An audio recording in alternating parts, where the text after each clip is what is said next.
Darwin con distinto a la marca, cuando llegó Darwin? La selección natural. La selección natural. Bien. La teoría de evolución por selección natural, ¿bien? En el que las especies Que el por ambiente te selección pone natural. a prueba. ¿Qué Eso, será ahí iba a preguntar balazar? eso, ¿qué es la selección natural? Bien. ¿Y qué es la selección natural? ¿Qué entendemos por selección natural? Sobrevive el más apto a lo que el ambiente le propone, ¿no? Adaptación. Bien, eso. El ambiente nos pone a prueba. Bien. La selección natural se puede entender como cambios drásticos que ocurren en un ambiente que obliga a una especie a adaptarse para sobrevivir o no. O sea que la selección natural te puede conducir a la especiación, la formación de una nueva especie, o a la Por extinción extinción. de una especie. ¿Bien? Y que también Eso es lo que se opera a observó. través de la... Claro, que también opera a través de la reproducción diferencial, ¿no? Bien, bien. ¿Y eso qué sería? Perfecto. Serían las diferentes capacidades de los individuos para dejar descendencia. Viabilidad y fertilidad. Muy bien, muy bien. Pero eso no era eficacia biológica. Eficacia biológica. Está metido ahí también con lo de Frank, Claro. la persona que no puede. Claro, los postulados de Mendel, ¿no? Es importante también nombrarle a Aristóteles. ¿Y qué decía Aristóteles? ¿Sí? Yo había notado que no lo estudié, por eso pregunto. Pero Bueno, Aristóteles le dijo algo así. ¿sí? ¿Qué dijo Algo de la Aristóteles dijo, jerarquización. Aristóteles dijo que somos especies fijas y que nacimos así sí. con la creación del universo y nunca Claro. cambiamos. Claro. No tenemos, somos perfectos y no vamos a la evolución. Exacto. por ahí. Estaba Eso, ordenado en una evidentemente jerarquía. no es algo que hoy día se observa, no es algo medible ni cuantificable. ¿Bien? Por eso todos estos postulados fueron cambiando hasta que uno perduró, que fue la teoría de Darwin, porque él viajó un montón de lado y observó, o sea, hizo un estudio observacional de cómo las especies se iban adaptando a diferentes climas, y ahí dijo, especiación por selección natural, ¿bien? Bruno, y Eh, está bien también sí. nombrar el viaje, comentar el viaje que hizo Darwin para descubrir todo esto. Porque es algo que, El del Beagle. claro, sí está bien también nombrarle acerca de esto, de este viaje que hizo Darwin para ir descubriendo. Sí, ¿Sí? ahí sí, estamos metidos en evolución y es una biología, mencionamos los viajes a Bagley, creo que era, cómo observó los pinzones, sí, podemos mencionar todo eso, ¿bien? Pero Sí, hay que noción de saberlo. biología. O sea, si no lo sabemos, o hay que saberlo. Por eso. No, es algo cortito, digamos, qué hizo Darwin, a dónde viajó y qué observó, nada, es algo Bruno. cortito que lo podemos poner al final. Sí, Él también mencionaba del tema de las mariposas, si no me claro, equivoco. Visto la mariposa de De la la región pistones vetularia. vetularios. Bien, él observó algo ahí, ¿se acuerdan qué observó? ¿Qué pasaba con los pistones? Los pico pinzones de cambiaba. microevolución. Pico. Claro, bien. La mariposa fue la revolución, ¿no? Él observó ¿No es una que- microevolución? Sí, en realidad sí, es una microevolución. Sí. Pasa que hoy en día ya no se usa más el término micro. Claro, como que cambia a una subespecie, a una raza, que donde Claro. cambia un tipo de gen, ¿no? Un solo o un par de genes. Bueno, ahí va. Darwin no sabía nada no sabía ni que existían los genes. Por eso después viene Claro. la teoría sintética de la evolución, ¿bien? Pero Darwin observó en ese momento que estas pequeñas maripositas cambiaban el fenotipo, cambiaban el color de sus alas para poder camuflarse más ante un depredador, ¿bien? Él observó esto, pasaban de ser blancas a negras, y eso es un cambio fenotípico que tiene que ver con una adaptación de una especie para poder sobrevivir. Igual eso no lo observó Darwin. Directamente no. También observó ¿Quién lo observó? el caparazón de las tortugas. Sí. Y Observó el un cuello montón de las especies. tortugas también, porque él observaba que en diferentes islas había tortugas que tenían diferentes características por el ambiente donde se encontraban, o sea, por islas que tenían montaña y eran todo verde, tenían el cuello más corto y los caparazones como más planos, no sé, y en las islas que eran secas tenían otro tipo de cuello también, entonces como que ahí observaba diferentes especies Claro. dentro de distintos ambientes. Claro, por eso que él dice que la selección natural es lo que puede determinar la formación de una nueva especie o la diversificación de especies, ¿bien? Ahora, Darwin no sabía la existencia de ADN y genes, entonces ahí ¿quién vino ahí a dar nuestro aporte, el aporte genético? Gregory Mendel. Mendel, ¿bien? Esto es teoría sintética de la evolución, o también se llama como el neodarwinismo, ¿bien? Teoría sintética de la evolución. Que fueron contemporáneos también, ambos. Sí. ¿Qué aporte dio Mendel a la evolución? ¿Por qué yo fusiono a las dos postulados en uno solo? Y los conceptos de herencia, cómo se heredaban, la variación individual. Genotipo y diferentes mutaciones. No, Y los mecanismos que mutación. aseguraban a su transmisión a la descendencia. Muy bien. Esto todo, fíjense, yo hago un repaso hasta acá y al docente le dije los objetivos. Le hablé de teoría científica y no científica, los postulados. Cómo un postulado fue superado por otro, hasta llegar a la teoría sintética de la evolución. Y qué importancia tiene la genética hoy en lo que es la teoría de evolución. Por supuesto, ahí vino todo el concepto de lo que es herencia, genotipo, fenotipo, alelo dominante, recesivo, que todo lo vemos en UP número 2 a eso.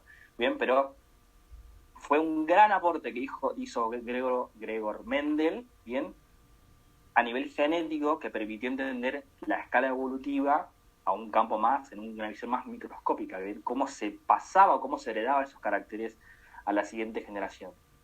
Es la mejor teoría que tenemos hoy para explicar el origen de las especies. Y acá viene la pregunta, ya que nos metemos en genética y toda evolución. ¿Por qué somos animales emparentados?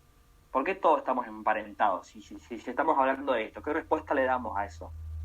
Por el código genético. Pertenecemos a una gran Por el familia código genético.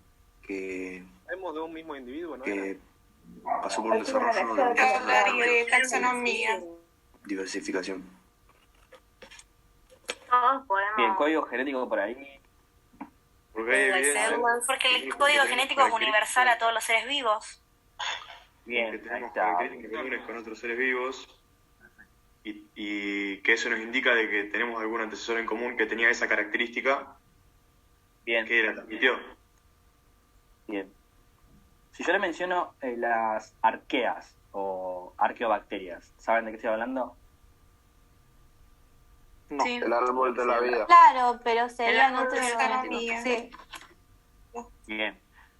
Nosotros somos animales emparentados porque todos los animales partimos casi de un mismo antecesor común, bien, casi de un mismo ser vivo, y tenemos a las familias de las arqueas, que son bacterias primitivas, primeras, que pudieron ser las primeros seres biológicos vivos que aparecieron en la Tierra, y a partir de ahí se fueron originando todas las otras células, bien la procariota, la eucariota, con sus principales diferencias, y a partir de ahí, millones de años, surgieron diferentes especies. Entonces todos perteneceríamos a un mismo origen biológico posible, y por eso que todos los animales estaremos emparentados. Si nos remitimos a un ejemplo, podemos ir a las arqueas o a las arqueobacterias como las primeras bacterias vivas en la Tierra, y a partir de ahí se originaron todas las demás células y hasta llegar a lo que es animales en sí.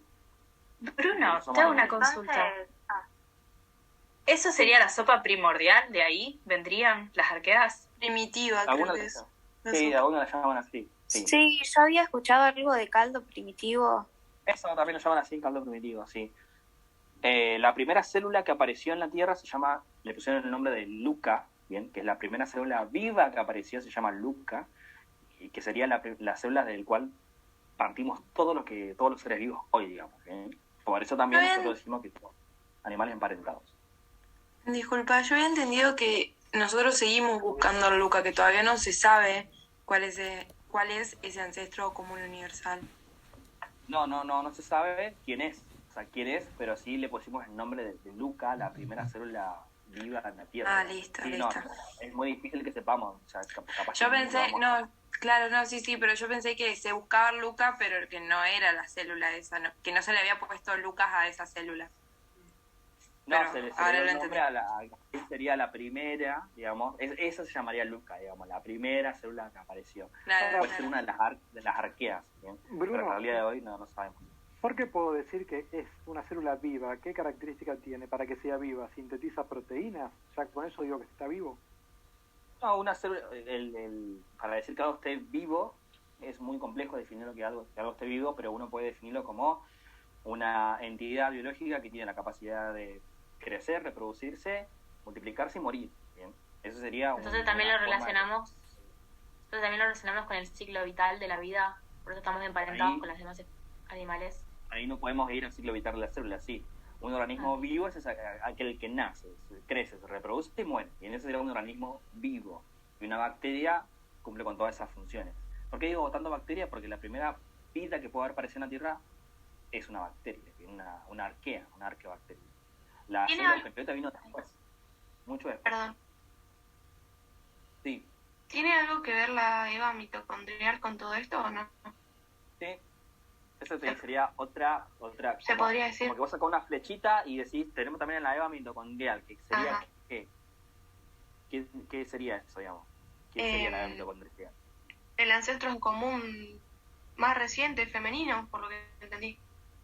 Claro, sería como la madre de todos, la madre que originó a todos los seres humanos, digamos. Eso es más una hipótesis, digamos, que está planteada dentro de la evolución, que podría haber una homínida mujer que dio origen a al resto de la humanidad, la EVA mitocondrial sería. O sea, si uno va aparte de una arquea, una arqueobacteria, se van formando diferentes animales, hasta llegar a EVA, se formó una EVA mitocondrial, y EVA dio origen a todos los seres humanos hasta el día de hoy. Esa sería una hipótesis planteada. Entonces, lo de Lucas... Puede ser que también hablemos de las proteínas que estamos compuestas por los mismos 20 aminoácidos, y ahí salgamos con proteínas. Ahí nos podemos meter tranquilamente en la composición estructural de una célula, por ejemplo, y decir que está formada por proteínas si nos metemos en proteínas, que nos llevaría un poco más a la UP número 2, ¿bien? Pero bueno, hasta acá más o menos se va a... ¿En qué parte entraría la teoría endosimbiótica? ¿Cómo? ¿En qué parte se podría entrar con la teoría endosimbiótica? Endosimbiótica, desconozco esa, o capaz lo tengo yo en mi cabeza con otro nombre. No, es la teoría de evolución de la procariota a eucariota. Esa es la teoría endosimbiótica. Claro, o sea, del origen de la mitocondria de nuestra célula sería, de cómo una procariota se fusionó con la eucariota. Claro, sí. Sí, bueno, de hecho, eso sí es algo que es real, digamos, las mitocondrias no son algo propio de la célula eucariota, sino es que se teoriza, se hipotetiza que una célula procariota se fusionó con una eucariota y dejó como un resto a esta organela llamada mitocondria, que quedó como una especie de órgano heredado de una procariota, ¿bien? Y es gracias a eso que la célula eucariota puede sobrevivir, porque si no tenemos mitocondrias, no tendríamos forma de hacer energía, de hacer ATP. Pero es algo propio que lo tiran las células procariotas, no la eucariota. Entonces, se hipotetiza y se dice que la única forma de que nosotros tengamos mitocondrias, que no es parte de nuestras células eucariotas a los inicios, es que una procariota se fusionó o se hibridó con una eucariota y nos dejó esa herencia, ese órgano, digamos, la mitocondria. Y a partir de ahí, la célula eucariota se replica ya con la información genética de formar otros mitocondrios. Pero el inicio de todo fue la hibridación de una procariota con una eucariota. Ahora, esto también lo digo por las dudas. No van a hablar tanto de evolución si les toma UP número 1, ¿bien? Algunas cosas lo van a mencionar, las teorías y demás, selección natural y eso lo van a mencionar, pero el docente generalmente toma también otras cosas, ¿bien? Ligado a la UP número 1. ¿Cuándo podríamos hablar de hominización? Sí, bueno, cuando vos te pones a hablar de todo lo que es evolución, también vas a llegar a la parte de lo que es hominización, especiación, el concepto de población, de comunidad, de especie, vas a tocar todos esos conceptos, ¿bien? Si nosotros hacemos un corte... Sí, dime. Una pregunta. Yo quería hablar de la capacidad craneana cuando se aumenta el consumo de carne a la dieta. Yo quería implementar las proteínas. Por el consumo de proteínas va aumentando la capacidad craneana. Puede ser que... por ahí o sea, lo podemos mencionar... más aminoácidos por la mineralización. Sí, o sea, si vos querés enganchar proteínas, pues eso es muy de nutrición, en la parte de dieta, pero si querés enganchar proteínas, yo iría por el lado de la conformación de la membrana celular, de una célula que está formada por glicoproteínas y demás, que sí es tema central de la UP número 1, célula, eucariota, procariota, la conformación de la célula. No me metería mucho en dieta de los homínidos, porque es más de otra área, digamos. Claro, si vos querés enganchar proteínas, va a la columna vertebral, y cuando la columna vertebral está más, está más erguida, yo puedo implementar la columna vertebral ahí. Sí, ahí justamente iba eso. Ahí va. ¿Sí? Cuando nosotros nos metamos en hominización y hablemos de los distintos homínidos, Homo erectus, habilis y demás, hasta llegar al Homo sapiens, vamos a ver que distintos homínidos presentan diferentes características anatómicas. ¿Bien?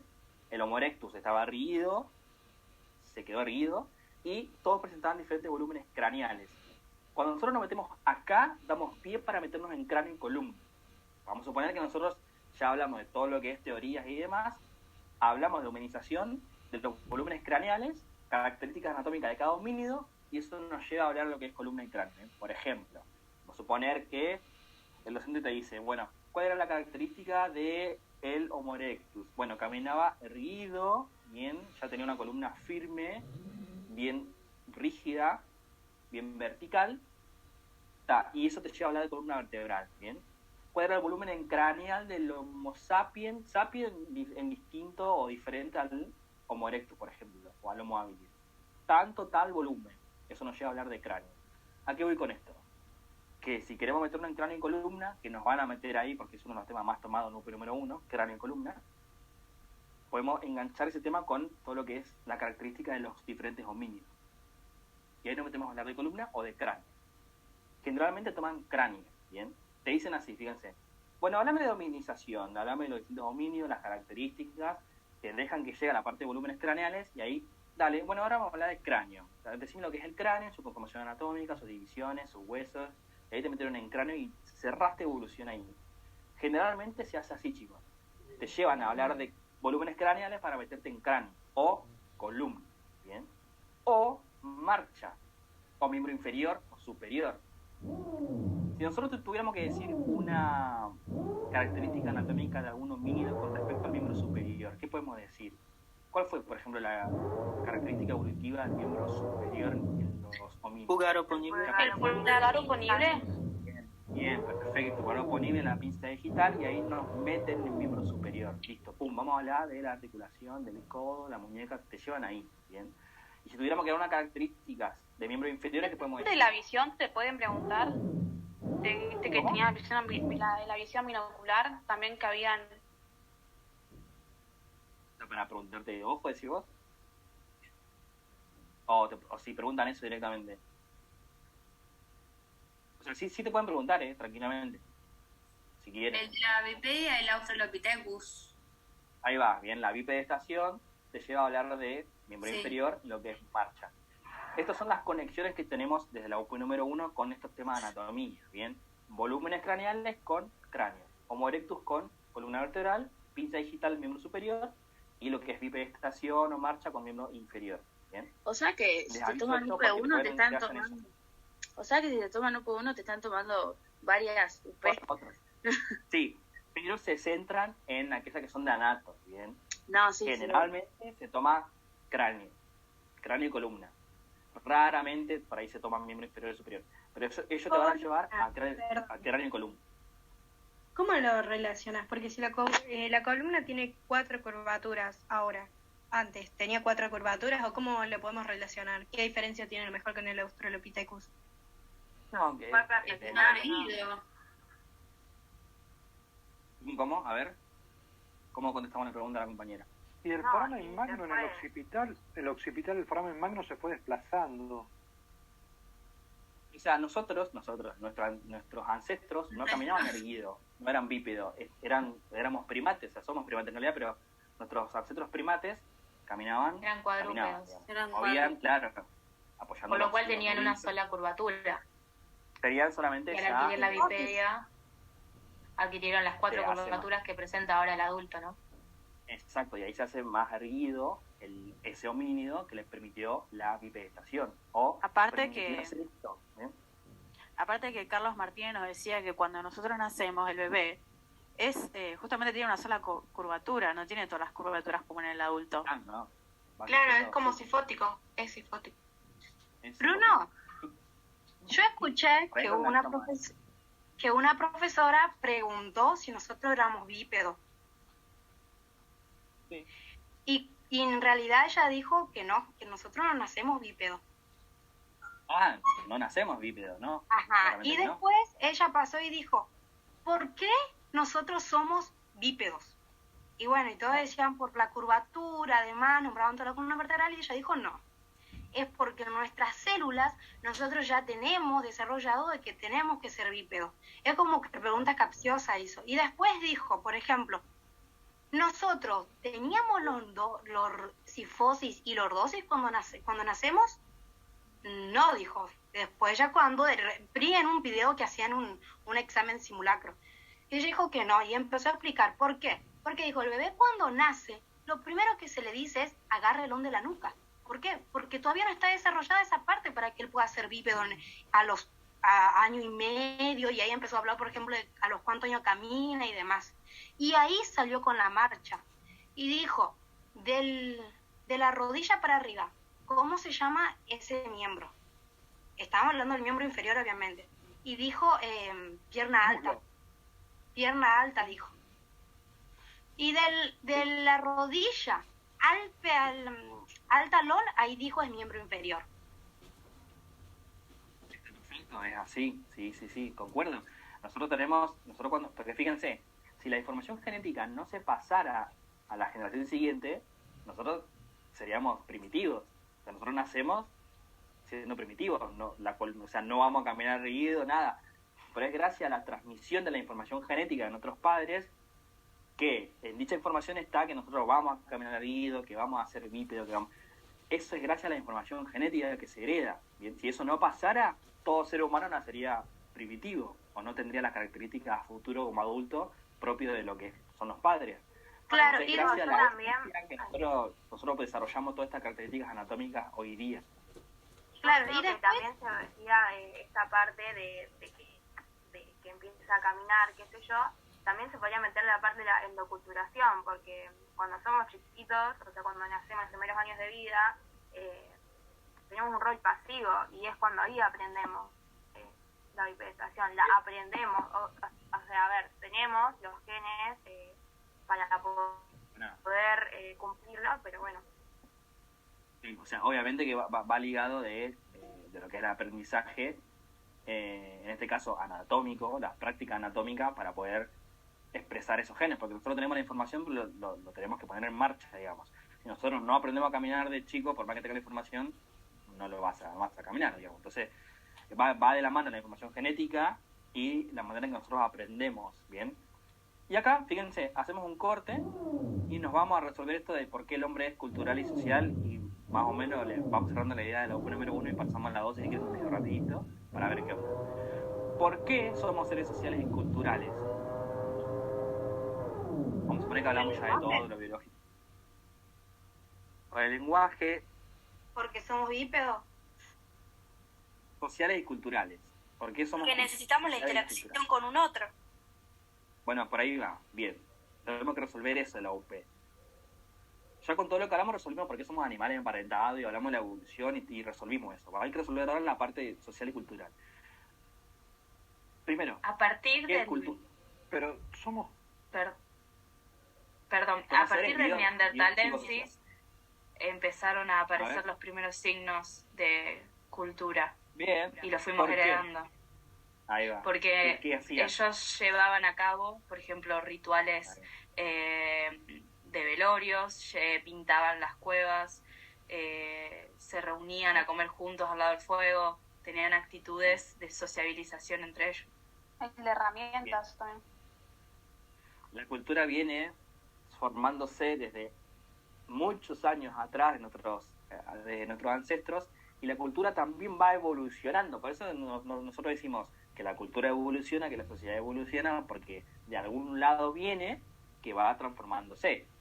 Y acá es bueno definir lo que es cultura. ¿Cómo definimos cultura? Esto lo van a preguntar. Todo lo que hace y piensa el hombre. Bien, muy bien, eso es lo que dice Canclini, todo lo que hace y piensa el hombre, bien. Si tuviéramos que explayarnos un poquito más, ¿qué quiere decir eso? Todo lo que hace y piensa el hombre. Perfecto, eso es lo que dice Canclini en su texto. Pero explicado con otras palabritas, ¿qué quiere decir eso, digamos?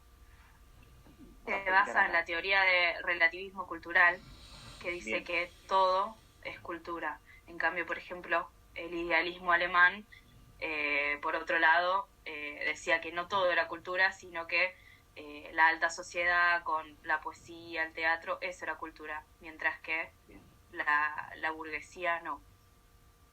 Genial, eso está todo en el texto que está. A mí me parece interesante ese texto, pueden leerlo, o al menos léanlo para saber para un final, ¿bien? Cultura es eso, todo aquello que hace y piensa el hombre. Porque el hombre entiéndase, hombre y mujer, ¿no? O sea, hablamos de la biología del hombre. Entiéndase que lo que hace el hombre, el ser humano, lo que piensa, terminará desarrollando cierta cultura, ¿bien? Y acá venía a colación lo que dije anteriormente. Estudiamos cultura, porque la cultura determina, son también determinantes de los procesos de salud y enfermedad, ¿bien? Por eso nosotros estudiamos cultura acá. El hombre es un ser cultural y que además lo va pasando a las diferentes generaciones. Bien, si nosotros definimos cultura como otra definición, también lo podemos definir como el conjunto de costumbres y hábitos que tiene una persona que lo pasa a la siguiente generación. Bien, entonces, por eso nosotros tenemos que saber cultura en medicina. Bien, esto lo vamos a aplicar en medicina. Cuando vean pacientes el día de mañana van a entender por qué esa persona piensa de ese modo, por qué se enfermó esa persona y demás, por algo cultural muchas veces. Bien. Y social, ¿por qué somos? Porque una cosa es ser social, otra cosa es ser cultural. O sea, ahí está ligado en conjunto, pero ¿por qué somos seres sociales puntualmente? Porque nos relacionamos con otras personas, con otras... Necesitamos vivir en sociedad. Ahí está, bien. Porque vivimos en una sociedad, bien, sujetos a normas, a valores, a leyes, a funciones. O sea, cuando hablamos de una sociedad, hablamos de un conjunto de personas que viven bajo ciertas normas, ciertas reglas, ciertas leyes. Funcionamos así como sociedad. Entonces, hoy en día nosotros estamos sujetos a leyes, políticas, normas y ciertos costumbres y valores. Bruno. Todo eso hace a una sociedad, ¿bien? Y además la interacción entre varias personas da origen a culturas híbridas, porque se complementan varias culturas. Ahí va, ahí justamente, y para darle como un broche de oro a esto. Nosotros entonces vivimos en una sociedad bien estructurado con normas y reglas, y vivimos así, y cualquiera que vive de otra manera, que rompa con esas reglas, tendrá sus consecuencias, ¿no? Porque obviamente tenemos leyes. Pero muchas veces pasa que nos combinamos con otras culturas y formamos lo que se llama cultura híbrida. La cultura híbrida, y esto también le van a preguntar si se toman UP número 1, es un fenómeno de migración, bien, que da como resultado una hibridación de cultura y que da como resultado la aparición de una nueva cultura, es decir, se combina una cultura con otra, se hace una hibridación y da origen a una nueva cultura. Nosotros somos argentinos, Argentina es un ejemplo, nosotros tenemos raíces españolas, italianas, fíjense cómo esas culturas migraron, se fusionaron con otras y dio origen a la cultura argentina, o sea, es un claro ejemplo. Eso es cultura híbrida, ¿bien? Un fenómeno de migración que da como resultado una hibridación y eso da como resultado una nueva cultura, ¿bien? Y ahí está. Resolvimos lo que es. Porque somos seres sociales y culturales. Sí. Podríamos decir entonces que somos culturales y somos seres sociales a partir de esas culturas que nos permiten relacionarnos y generar culturas híbridas. Sí, mientras tengan el concepto de hibridación y por qué hay una hibridación que es la fusión de dos culturas distintas, está perfecto. Los indígenas dicen por ahí sí, también. Y chicos, bueno, les dejo a ustedes para que estudien cráneo, columna, miembro superior e inferior, que eso ya se lo dejo a ustedes. ¿Bien? Sí. El tema de las representaciones y las prácticas sociales también podría ser un enlace para el hecho de que somos seres sociales, ¿no? Yo no sabía si ponerle ese término acá, porque era un término que más se ve en segundo, pero ¿ustedes tienen que ver eso acá ahora? En primero? Sí, lo vimos. Sí, no me acuerdo bien en qué UP, pero sí. Sí, en la para cuarta. Sí, representaciones, sí. Bien, entonces agregamos eso. ¿cómo definimos prácticas de representaciones sociales? ¿O qué es una representación social? ¿Qué sería eso?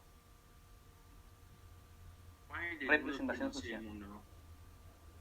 Algo que creemos que es correcto.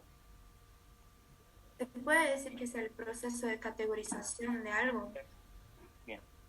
Es el proceso de clasificación, categorización y significación que le da a una persona a un objeto o a un sujeto.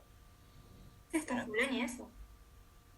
Proceso de categorización, significación o clasificación que un sujeto le da a un objeto o a otro sujeto. ¿Bien? Por ejemplo, clásico que se ve en segundo año, esto, o en nutrición, parece que se ve, a lo que se ve en nutrición.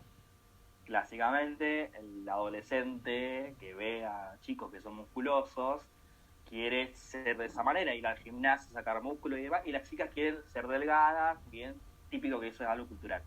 Nosotros le estamos dando un significado y una categorización a esa gente que es musculosa y delgada, y queremos ser así, queremos pertenecer a ese grupo, ¿bien? Le damos una categoría a eso. También puede pasar con un objeto, ¿bien? Si yo considero que este objeto, que es el mate, es vital para mí y forma parte de mi hora de estudio, lo estoy categorizando y dando un significado. Tiene que estar el mate sí o sí al lado mío cuando estudio, si no, no puedo estudiar, ¿bien? Que muchas veces algunos dicen eso, o tomar café. Eso es representación y prácticas. La práctica sería la práctica, ¿bien? Pero eso sería representación social. Y en la sociedad se ve un montón de esas cosas, ¿bien? Como diferentes grupos sociales dan diferente categoría a otras cosas o a otros grupos e intentan pertenecer a ese grupo. Porque ellos le dan esa categoría. Más o menos, chicos, más o menos... Ahí va, más o menos como para ir... Esta es mi idea de cómo podemos encarar la unidad problema número 1. No vamos a hablar así todo esto, ¿no? En un final, pero más o menos es la idea de cómo podemos arrancar a hablar y lo vamos llevando para el lado que más sabemos nosotros, ¿bien? Acuérdense que acá le van a tomar cráneo columna sí o sí. Es raro que